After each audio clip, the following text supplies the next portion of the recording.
शाळेचा डब्बा भाग 13 मध्ये आज आपण अशा चटपटीत कारल्याची सुक्की फ्राय भाजी बनवून घेणार आहे.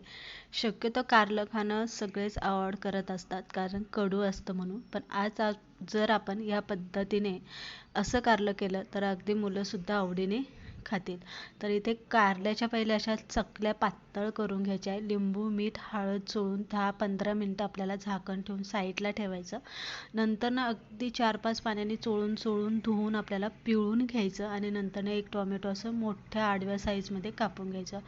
तेल 2 पळ्या घालायचं. जिरी मोहरी घालून कारल्याच्या चकल्या ज्या पिळून घेतलेल्या आहेत त्या घालायच्या आणि तेलामध्ये चांगल्या फ्राय करून घ्यायच्या जोपर्यंत त्या शिजत नाही तोपर्यंत. त्यानंतर टोमॅटो घालायचा आहे. टोमॅटो थोडासा तेलात शिजून घ्यायचा आणि नंतर थोडे मसाले घालायचे, कोथिंबीर घालायची, मीठ घालायचं आणि छान अशा परतून घ्यायच्या. बघू शकता छान चटपटीत असं आपलं कारलं बनवून तयार झालं.